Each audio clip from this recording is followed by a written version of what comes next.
Campus का माहौल आजकल अच्छा नहीं रहता पटना कॉलेज यूनिवर्सिटी का। क्या मतलब कैंपस में क्या माहौल होती है? अक्सर ऐसे लड़ाई झगड़ा होते रहता है। और हॉस्टल का जहाँ तक मुद्दा है तो हॉस्टल में रहने लायक कोई भी चीज़ है ही नहीं, बिल्कुल। रूम से पानी चूता है बारिश के दिन में, या फिर बाथरूम हो, लाइब्रेरी का सुविधा नहीं है, चेयर नहीं है, कोई चीज़ ही नहीं है। और जो हमारा जो पैनल में चुन के जाता है नेता लीडर, वो कुछ नहीं, सिर्फ अपना काम देखता है। और हाँ, और वोट करते हैं, लेकिन वोट के टाइम में आता है, फिर बाद में नहीं आता है। वॉशरूम नहीं है बॉयज़ गर्ल्स का, किसी किसी डिपार्टमेंट में सेम है, ये बात सच है क्या? जी बिल्कुल, ये बात सच है। और लाइब्रेरीज जैसे एमएमसी की लाइब्रेरीज में वहाँ पे 18 से 19 का बुक स्टडी अवेलेबल है। एमएमसी के डिपार्टमेंट में जब एमएमसी मगध महिला कॉलेज जब मैं वहाँ पे गई तो सबसे शर्मनाक की बात, वो महिला कॉलेज और वहाँ पे सैनिटरी नैपकिन अवेलेबल नहीं है। वो भी अवेलेबल। और ये मैं नहीं कह रही हूँ, वहाँ के छात्रों ने खुद कहा। जरा सोचिए, अगर महिला का नहीं परेशानी समझेगी तो कौन समझेगा बाहर। नमस्कार, आप देख रहे हो NBC 24, मैं हूँ आपके साथ मानसी। आपको बता दें कि पटना यूनिवर्सिटी 2022 का जो इलेक्शन है वो 19 नवंबर को होने वाला है। ऐसे में सभी पार्टी के जो छात्र नेता है वो अपने अपने उम्मीदवार के लिए खड़े हुए हैं। आइए चलते हैं और हम उनसे जानते हैं कि क्या कुछ छात्र नेता बनने के बाद वो क्या कुछ बच्चों को सुविधाएँ देंगे, क्या कुछ उनकी तरफ से किया जाएगा। हेलो, तो आप ये बताइए कि आप किस पद के लिए खड़े हुए हैं? जी, मेरा नाम मोहम्मद आसिफ इमाम है। कोषा अध्यक्ष का प्रत्याशी हूँ मैं NSCY और AISF गठबंधन से। जी, तो इसके जो इलेक्शन है ये कब होना है? 19 तारीख को इलेक्शन सुबह 8 बजे से 2 बजे दोपहर तक होगा।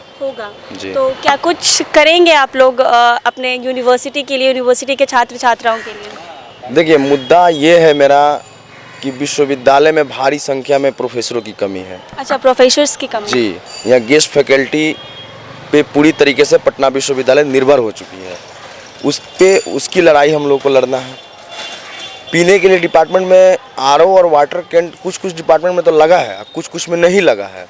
उसमें है क्या कि जिसमें लगा हुआ है उसमें ना जाने कई साल पहले RO का फिल्टर चेंज हुआ हो। मतलब जो समय होता है, 3-3 महीना का जो समय होता है, उसके 3-3 महीने समय पे फिल्टर को नहीं बदला जाता है। साल 2 साल पे फिल्टर बदला है, जो कि पानी पीने के लिए शुद्ध नहीं होता है। वो पानी पीने से बच्चे बीमार पड़ते हैं। जी, दूसरी चीज़ की जो शौचालय है, जो वॉशरूम है, उसमें साफ़ सफाई नहीं है। गर्ल्स के लिए जो सेपरेट वॉशरूम होना चाहिए वो नहीं है। किसी तो मिक्स है, बॉयज़ गर्ल्स एक में ही चाहते हैं? जी, किसी डिपार्टमेंट में है भी, तो उसमें साफ़ सफाई नहीं है, किसी में नहीं है। जी, आप लोग बताइए। मगध महिला का जो मामला है कि वहाँ के छात्राएं को रोड क्रॉस करने में काफ़ी दिक्कत होता है, बहुत दिक्कत होता है। तो वहाँ पे चुनाव जीतने के बाद हम लोग फुट ओवर ब्रिज बनवाने का काम करेंगे। जी, तो उस ब्रिज से क्या होगा? उस ब्रिज से छात्राएं आएंगी जाएंगी, रोड क्रॉस करने में उनको दिक्कत नहीं होगी। और लड़कियों की सेफ्टी के लिए कि ऐसा कहते हैं कि लड़कियां सेफ नहीं है, तो उनके सेफ्टी के लिए क्या क्या करेंगे आप? लड़कियों का सेफ्टी के लिए भी काम करेंगे, विश्वविद्यालय प्रशासन से बात करेंगे, उस पर दबाव बनाएंगे, यहाँ पे ज़्यादा से ज़्यादा सुरक्षा दिलवाने का काम करेंगे पूरे विश्वविद्यालय में। आप लोग क्या उम्मीद रखते हैं? सबसे पहले तो आपका धन्यवाद करता हूँ मैं। और जो पटना कॉलेज में सबसे पहला जो कमी है जो चीज़ का, वो है सबसे बड़ा चीज़ वायलेंस। यहाँ पे वायलेंस बहुत ज़्यादा होता है। तो हम लोग चुनाव जीतने के बाद वायलेंस कम करने की मांग करेंगे सबसे पहले। और पटना विश्वविद्यालय में हर साल 250 करोड़ से ज़्यादा फंड आता है, लेकिन वो रिटर्न हो जाता है। अच्छा, रिटर्न हो जाता है। हाँ, तो वो कॉलेज में नहीं लगता है? नहीं, वो कॉलेज में नहीं लगता। बोलता है कॉलेज वाले, यूनिवर्सिटी वाले बोलते हैं लोग कि इसमें कोई काम ही नहीं है करने के लिए। तो सबसे पहले उसका हम 10 साल का रेशियो निकाल लेंगे, कितना बजट हुआ, कहाँ क्या लगा है, कहाँ नहीं। और जो कुछ भी हम लोग चुनाव जीतने के बाद करेंगे, सब चीज़ सबके सामने करेंगे। कितना फंड लगा है, कहाँ पे जा रहा है, कहाँ पे नहीं जा रहा है। टीचर्स, प्रोफेसर्स जो आपके कॉलेज के हैं सभी डिपार्टमेंट के ठीक है, मतलब है या फिर कम है? प्रोफेसर तो सबसे पहले प्रोफेसर का बहुत कमी है यहाँ पे। पढ़ाई होती है? पढ़ाई भी नहीं होती है। और हम लोग चुनाव जीतने के बाद हाईटेक लाइब्रेरी बनवाएंगे। जो लाइब्रेरी की व्यवस्था आप जाके देख सकती हैं, इतना गंदा है कि क्या ही हम बताएं। सबसे पहले हम लोग हाईटेक लाइब्रेरी बनवाएंगे और क्लासरूम कोई व्यवस्था एकदम अच्छा से मतलब रहेगा। आप बताइए, आपका क्या उम्मीद है? ये हमारे भाइयों ने जैसा कहा कि पटना यूनिवर्सिटी की जितनी समस्याएं हैं उन सभी का समाधान किया जाएगा। बाकी आपके माध्यम से भी हम अपील करते हैं कि हमारे ये आसिफ इमाम भाई ट्रेजरर के कैंडिडेट हैं, सभी साथी लोग इनको जोर शोर से समर्थन देके जिताएं। जीतने के बाद ये अपना छात्रों के हित में काम करेंगे। धन्यवाद। तो आपने देखा मैंने यहाँ बहुत सारे लोगों से बात की है, सबकी बहुत ज़्यादा उम्मीद है अपने अपने छात्र नेता से। इन लोगों का कहना है कि प्रोफेसर्स की कमी है, प्रोफेसर्स नहीं है ठीक तरीके से, वॉशरूम की सुविधाएं नहीं है, गर्ल्स बॉयज़ का जो बाथरूम है वो एक ही है, दोनों वही यूज़ करते हैं। आरओ की जो फैसिलिटी है वो भी पूरी तरीके से कॉलेज में नहीं दी गई है, लाइब्रेरी नहीं है, यहाँ वायलेंस किया जाता है। तो इन लोगों की उम्मीद है कि अपने छात्र नेता से ये जो सारी चीज़ें हैं वो ठीक कराई जाए, सरकार से जो भी मांग है वो पूरी की जाए। आइए चलेंगे और जुड़ेंगे हम और भी कुछ छात्र छात्राओं से और जानते हैं क्या उम्मीद है आपको अपने छात्र नेता से।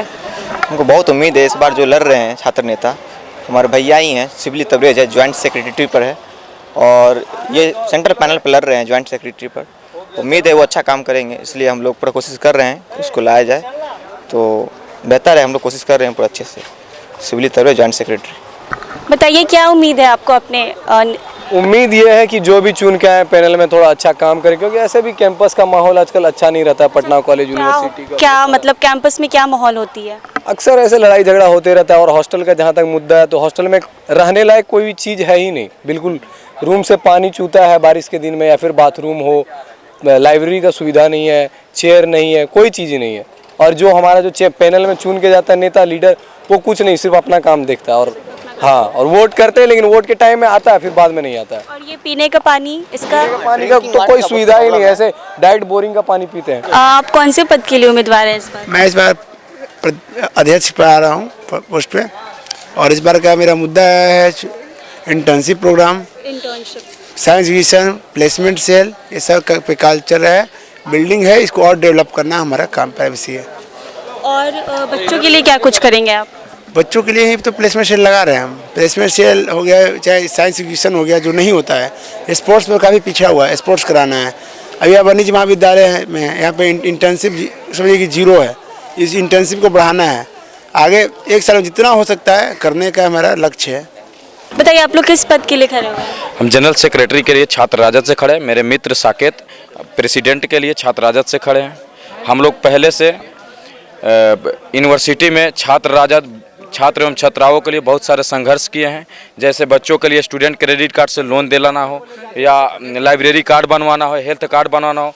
तो हम लोग पहले से ही बच्चों के लिए ये सब सारे रखे हुए थे और बच्चों के लिए सब काम किए हैं। इसलिए हम लोग आए हैं यहाँ पे, ताकि जब हम कुछ नहीं थे तो बच्चों को इतना हेल्प कर सकते थे। तो आज हम मेरे हाथों में पावर दीजिएगा तो हम लोग आपके लिए और मजबूती से आपके हक अधिकार के लिए लड़ेंगे। क्या क्या फैसिलिटी जो आपके कॉलेज में पहले से नहीं है जो अब आप लोग दिलाना चाहेंगे? जैसे बहुत सारी विश्वविद्यालय में समस्याएं हैं, जैसे शिक्षक की नियुक्ति यहाँ नहीं है, एक ही विभाग में कई विभागों का संचालन हो रहा है। तो विभाग की मांग है हमारी, शिक्षक की मांगे है हमारी, शिक्षक की कमियां है हमारी। विश्वविद्यालय में कैंटीन नहीं है, आप विश्वविद्यालय में घुसिए, वहाँ से आप एक पानी पीने तक की यहाँ सुविधा नहीं है। पानी पीने आप पी के हमको पानी इधर कहीं भी दिखा दीजिए। तो इन सब बहुत सारे मुद्दे हैं जिन पे काम करना है। बहनों के लिए छात्रावासों के, यहाँ पर विश्वविद्यालय में हमारी बहनों के लिए छात्रावास तो है, लेकिन छात्रावासों में सीट की कमी है, जगह नहीं है। हाँ, फैसिलिटी जैसे एमएमसी में मगध महिला में बहनों के लिए ममता छात्रावास जो दिया गया है, वैसे ही और भी कॉलेजेस में जो विश्वविद्यालय के, पटना यूनिवर्सिटी के जो विश्वविद्यालय में कॉलेजेस हैं, उन कॉलेजेस में भी उसी तरह का मेरी छात्रावास मांगे रहेंगे। आप लोगों को क्या चाहिए? हमें हमारे छात्र नेता जो काम कर रहे, जो डिमांड रखे, बुक जैसे लाइब्रेरी में बुक नहीं है, पुराने ज़माने के बुक हैं, कोई नई बुकें नहीं है, नहीं।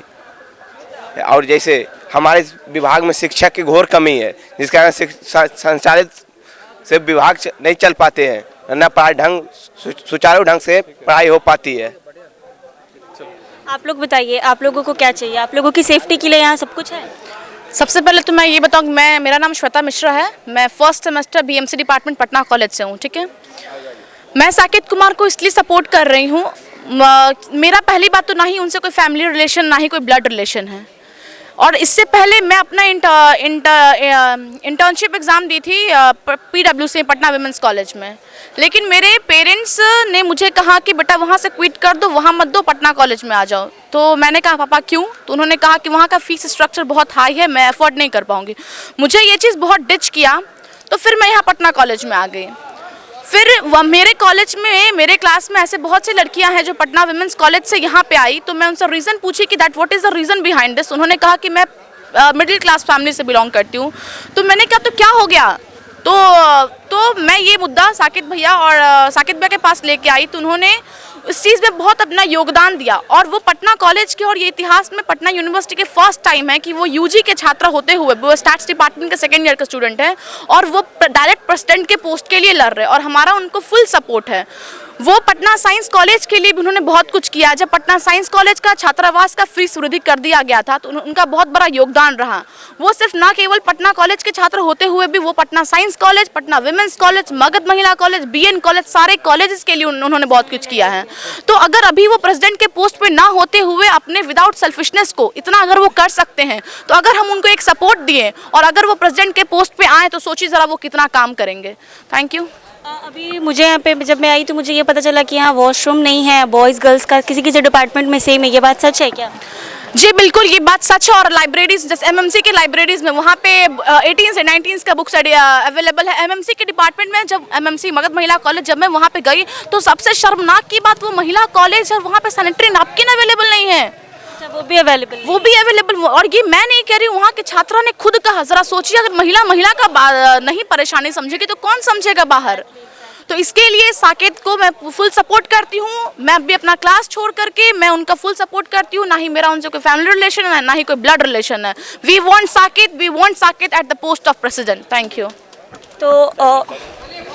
तो देखा आपने बच्चों की कितनी उम्मीदें हैं, कितनी ज़्यादा वो अपने जो भी खड़े हो रहे हैं उनके लिए, उनको काफ़ी ज़्यादा सपोर्ट कर रहे हैं। अपने क्लासेस छोड़ के बहुत सारी ऐसी कमियां पटना कॉलेज में है जो कि अवेलेबल नहीं है। बिहार का बहुत पुराना कॉलेज में से एक ये है पटना कॉलेज, जहाँ पे सारा कुछ अच्छे से होना चाहिए। लेकिन जब आप यहाँ आएंगे तो देखेंगे यहाँ पे कुछ भी नहीं है। वॉशरूम फैसिलिटीज़ नहीं है, पीने का पानी नहीं है, कैंटीन अवेलेबल नहीं है, इंटर्नशिप प्रोग्राम्स नहीं आते हैं, प्लेसमेंट्स नहीं आते हैं, यहाँ पर कुछ भी नहीं होता। बाकी तो बात देखने वाली होगी कि किसकी जीत होगी और जीतने के बाद कौन कौन क्या क्या करेंगे। इसी तरह के छोटे बड़े खबरों के साथ देखते रहे NBC 24।